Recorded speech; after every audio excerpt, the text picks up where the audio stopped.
there. I am here to teach you a quick lesson on edge quality.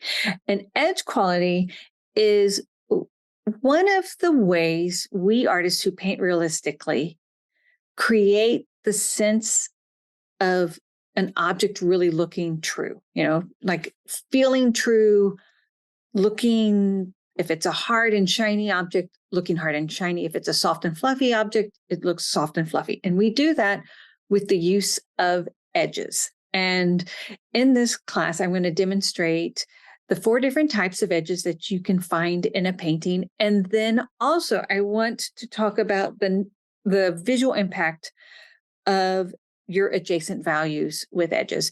Now, studying edges can be it is a gigantic subject, but my goal for this class was not to overwhelm you, but to first introduce you to the ideas. So that way you can immediately walk away from this class knowing, in my opinion, the 2 most important and impactful aspects of making decisions about your edges. Okay, so let's get started. Let's watch the painting demonstration. And thank you so much.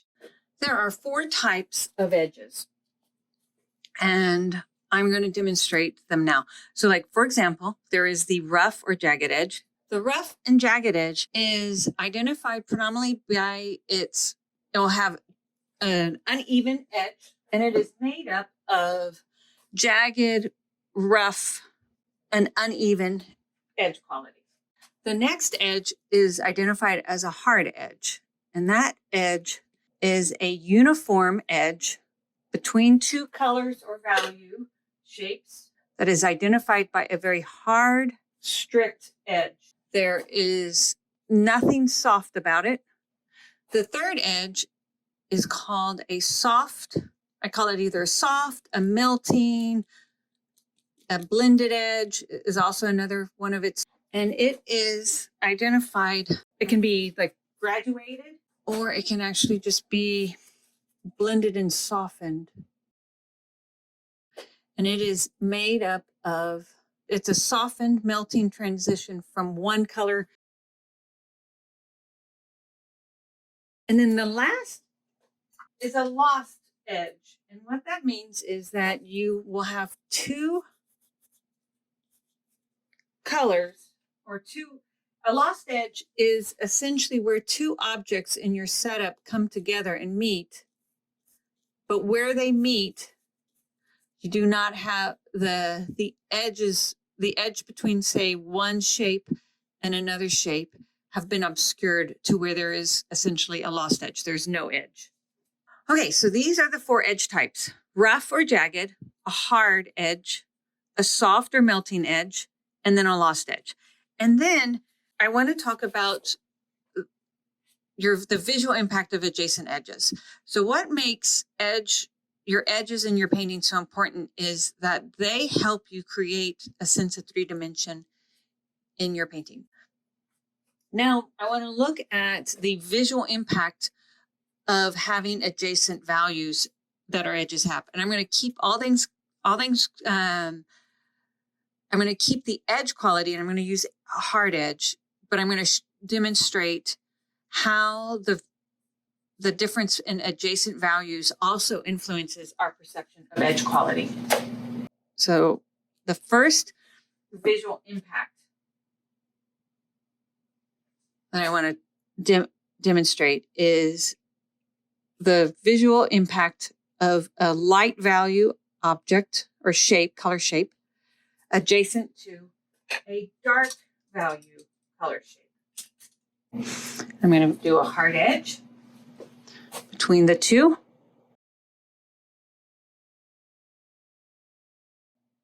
The visual impact, you can see how strong the 2 adjacent color shapes are adjacent to each other. The light and the dark are very strongly, visually, our eyes see that really well.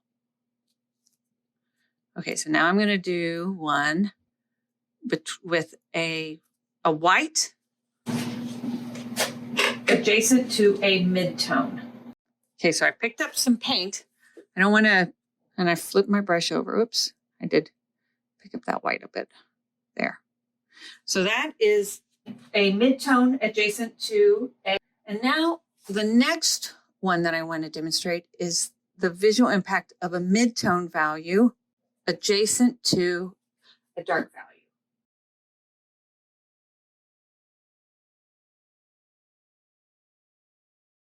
So all things, the edge quality, the edge type is the same for each one of these three squares. We have a hard edge on each one. We have a light value adjacent to a dark value. I'm using lead white and ivory black. And then we have a mid-tone adjacent to a light value. This is lead white mixed with, and then the mid-tone is a mixture of lead white and ivory black. And then we have the adjacent value of a mid-tone and ivory black. And what I want to point out is that when you squint your eyes at this, and just look at these three items right here, that one is the one that we see that edge the strongest. And then we see this one the second strongest. And then that one, it is not a lost edge, but the edge between the two shapes when we're squinting starts to become softer and diffused. And that is where, so we have 4 different types of edge quality. And then the rough and jagged, hard, soft and melting, and then lost. And what I want to point out is that we also have a hierarchy of visual impact. So the rough and jagged edge is the edge that is more visually, like it has variety, and that variety makes it a much more visually strong edge. And then the hard edge is also very visually strong in comparison to the jagged edge. But our soft and melting edge, the edge starts to soften and it becomes smoother. And so that edge becomes less distinct. And then, of course, a lost edge between two objects becomes visually indiscernible. So, and so when we are talking about our edges, we always want to be thinking about, especially with painting, when we're oil painting, one of the things that makes oil painting so interesting is that we are painting on a flat surface and we are trying to create a sense of 3 dimension on this flat canvas. So essentially we are tricking the eye to create a sense of depth, visual depth, but in truth, it's really just a series of adjacent values. And by knowing what adjacent values, how its different adjacent values create a visual impact, and then also by knowing which edge also has will capture the eye more, we have the ability actually to create that sense of visual depth on our flat 2-dimensional picture plane. And so edge quality in painting is something that's very helpful for us. Now I want to talk about two other edges when we're painting as well and that is we have a boundary edge. And a boundary edge is the edge that helps us discern the edge of an object from its surroundings. So with this cube, when you're painting, we are creating boundary edges such as that. But we also have a different edge that we also are working to create when we're painting, and that is edges inside the form of the object. And so right now I am painting the boundary edge of the cylinder. And I'm just gonna, and then, but inside the cylinder, we have what's called we also have the edge that's inside as the form turns away from the light. It's called your turning edge. And so, like, for example, as the light falls away from us this way to the edge here, the light shifts. And then as it falls away this way too, and this is like, there's there's a melting edge. I've been painting parallel to the form. Now, when you paint parallel to the form, and what do I mean by parallel? I'm painting parallel to the edge of that object. Now, if I want my turning edge to read even more as if it's turning in like, that direction and that direction, it behooves me to actually paint across the form.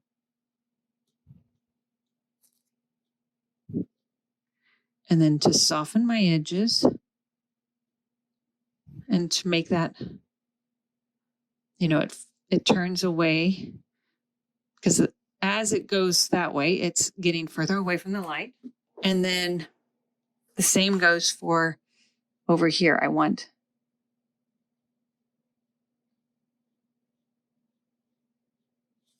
Now I need to clean my brush and soften that. And so there's a soft blended turning edge. And I'm going to assume that it's getting light on the top. So we're going to just put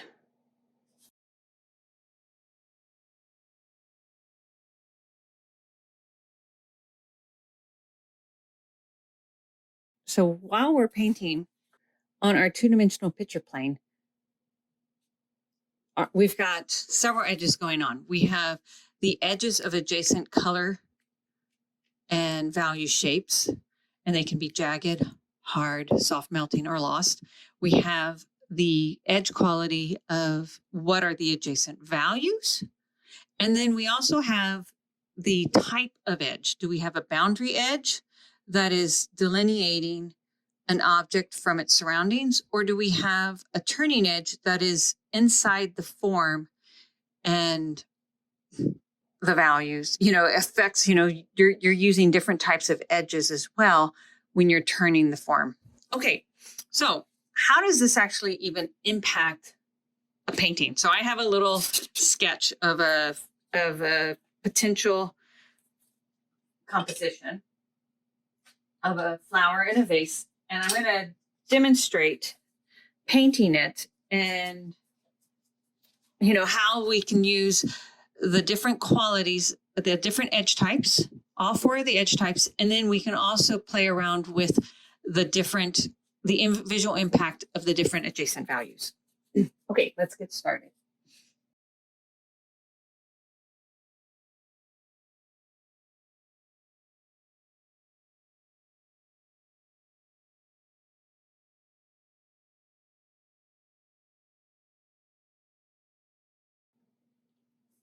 And that was probably catching a little bit of light on that side of that vase.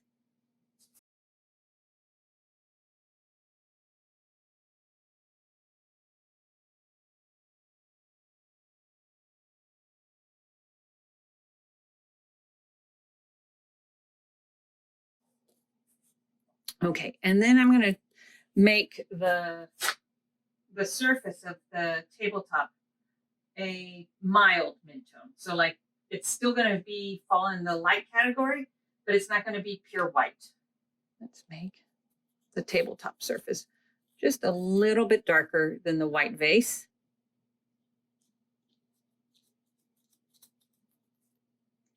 And right now, when I'm laying down the paint, I'm being kind of slapdash. I'm not playing with my edges just yet because I just want to get those colors, the values down. But as I refine this demonstration, you will see how I also refine my edges. Okay, so, and I'm going to make the vase, the shadow side of the vase is going to be pretty dark. Let's see. May not, like in real life, it may not be purely black. It might be just actually, it won't be purely black. In fact, I will probably adjust that some.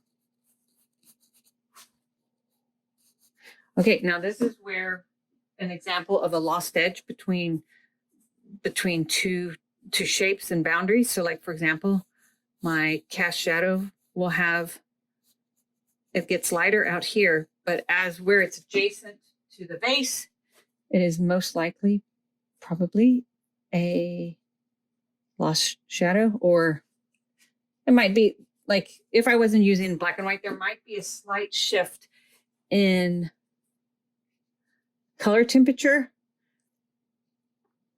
but but when you squint your eyes, that edge between the vase and the tabletop would disappear. Okay, also, I don't know if you noticed, but I softened this edge because this is a vase, it's a rounded object, so that means it's rolling. And so that has a slightly turning edge, and a turning edge tends to be a soft and melting edge. Okay, we've got shadow shape in here. And I'm going to just assume this is going to be a black background.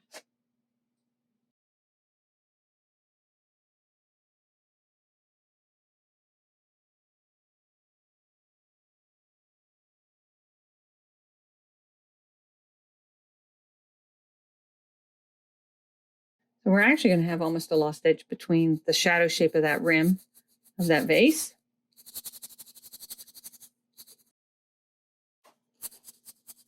So here we can have a soft edge, a soft and melting edge between, say, light and dark values in the background.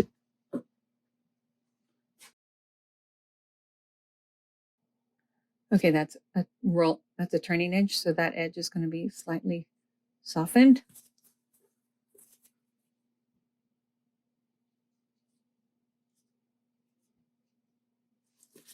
I'll have to fix that a little bit more, but you're getting the idea. Okay, and now the edge between the background and the tabletop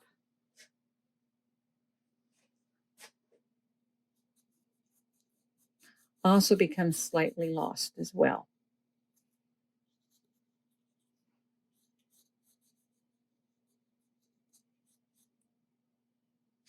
And this edge should probably be softened as well, because it's not an important edge and we don't want to bring visual dominance to that. So softening it helps us guide the viewer's eyes to the areas that we want the viewer to be looking at. That's part of how your edge quality can be so helpful. Edge quality can help you reinforce your composition in that you help guide the viewer's eyes to the places in the composition where you want the viewer to spend time looking at. The shadow side of a white vase would not be black. It would actually be a dark gray. So I'm going to soften that a bit. And also, you'll have what's called a core shadow, which is where the light gets the least amount of reflected light and also the least amount of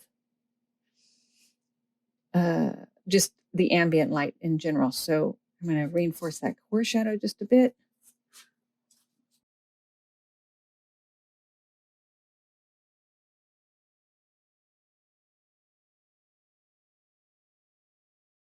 So I'm going to soften this edge just a little bit because it's rolling away, because it's kind of a cylindrical.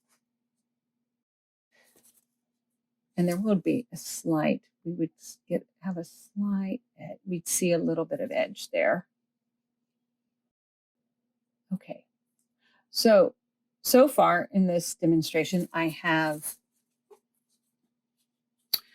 a slightly hardish edge right there just to create visual tension, but I have mainly soft edges, a light to dark value, a mid-tone to dark value. And then this still falls into the light value range because but it is not as obviously, so even like when you have a light against a slightly darker light, that is similar to, I often think of that, the value the visual dominance of those two adjacent values as being similar to having a dark value and a midtone together as well, because we see the shifts, but it's not as visually dominant as, say, the dark to the light value. Now, we have hard and soft and melting and a little bit of lost edge going on. And like, we should have very soft edges. As a shadow goes away, it becomes a lot more diffused. There we go. So I'm going to put in just a random flower. So I'm going to paint, and this is painting wet and wet. So when you're painting, working with your edges, you do want to be painting wet and wet. You have more control of your edges, because when you let certain areas dry and then you go back and paint into them, what's going to happen is you're going to have, you essentially have all hard edges. It's not as easy to create your subtlety. So, okay, so I'm going to create, and I've got a stem here. There. I'm going to put a leaf here.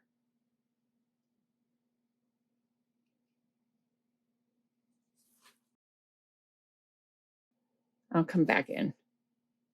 I just want to create the shapes first. But already you can see how like visually dominant the jaggedness or the that variety of the edge quality of the flowers is creating quite a, it's the focal point. It's the lightest areas adjacent to the darkest, but it also happens to have the biggest variety of edge quality too.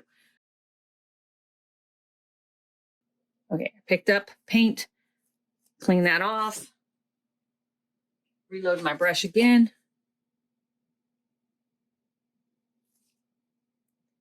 There we go.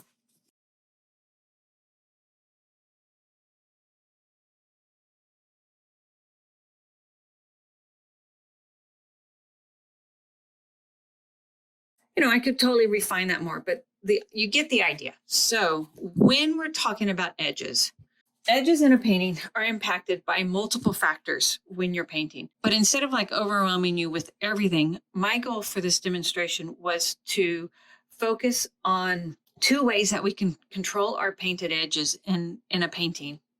And, in fact, actually, this works also with drawing, watercolor, acrylics, by looking at the 4 types of edges, and then also looking at how the visual impact of adjacent values affects even the visual impact of edges. And what I want to point out is that this is rough and jagged is the strongest.